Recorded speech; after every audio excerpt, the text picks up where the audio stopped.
నాన్నగారితో ఇలా చూసి చూసి చూసి తర్వాత ఆ కెమెరా నా చేతికి వచ్చి నేను కెమెరాతో ఫోటోలు తీయగలగడం, చక్కగా కంపోజ్ చేయగలగడం. అందులో కెమెరాలో కొన్ని ఫెసిలిటీస్ ఉన్నాయి. టైం ఎక్స్పోజరు, బ్రీఫ్ ఎక్స్పోజరు ఇవన్నీ కూడా అబ్జర్వ్ చేసి దాని తగ్గట్టుగా రకరకాల ఎక్స్పెరిమెంట్ చేయడం మొదలుపెట్టేశాను. సో ఇంక నేను ఇంటూ ది ఫోటోగ్రఫీ కొంచెం కొంచెం కొంచెం కొంచెం లోపలికి లోతుకు వెళ్తున్నాను. ఈ టైంలో భీమవరం నుంచి నాన్నగారికి షిఫ్ట్ చేశారు. అదే ట్రాన్స్ఫర్ అంటాం కదా, రైల్వేస్ కదా, గుంటూరు షిఫ్ట్ చేశారు. ఆ గవర్నమెంట్ హాస్పిటల్ ఒకటి ఉంది, దాన్ని ఎదుర్కొంటే రైలుపేట అంటారు అనమాట. రైలుపేటలో ఇల్లు తీసుకున్నాము.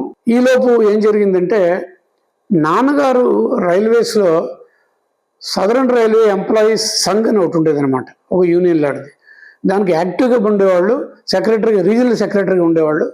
ఆయనను ప్రెసిడెంట్ గారు చలపతిరావు గారు. ఆ చలపతిరావు గారు ప్రెసిడెంట్, ఈయన సెక్రటరీ, యాక్టివ్గా అన్ని చూస్తూ ఉండేవాళ్ళు. చలపతిరావు గారు ఏంటంటే గుంటూరు పార్సిల్ ఆఫీస్కి హెడ్. సో ఆయనకి ఏంటంటే ప్రతి ఫిలిం బాక్సు రిలీజ్ అయిన ప్రతి ఫిలిం, అప్పుడు ఫిల్మే కదా, బాక్సులో వచ్చాయి కదా, ఆ బాక్సులని ఈయన సంతకం పెడితేనే బయటకు వెళ్తాయి. అందుకని వీళ్ళిద్దరూ మీటింగ్స్ అయిన తర్వాత కొంచెం రిలాక్స్ అవ్వడానికి ఒక రిక్షాని పిలిచి ఎక్కి కూర్చొని సినిమా థియేటర్కి వెళ్ళమనేవాడు. ఆ సినిమా థియేటర్ ప్రామినెంట్గా వీళ్ళు వెళ్ళింది లీలామాల్, గుంటూరు లీలామాల్. మా ఇంటి మీదుగా వెళ్ళాలి. కొద్ది రోజులు అయిన తర్వాత నేను కూడా ఎక్కి రిక్షాలో కూర్చొని వాళ్ళతో పాటు లీలామాల్కి వెళ్ళిపోయాను అనమాట. ఇంకా అక్కడ నుంచి నాకు లీలామాల్లో ఇంగ్లీష్ సినిమాలని పెచ్చబుట్టింది.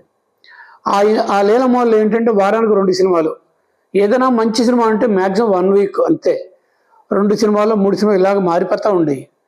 ఆ లీలామాల్ అనేది ఒక చిన్న మేన్యూ అయిపోయింది నాకు. నాన్నగారు తేలటం, ఒకప్పుడు నేను విడిగా వెళ్ళిపోవడం, నాన్నగారు ₹10 బిల్లు ఇస్తే తీసుకొని నేల టికెట్లు వెళ్ళిపోవడం, ఇవన్నీ అలా రొటీన్గా జరిగిపోయాయి.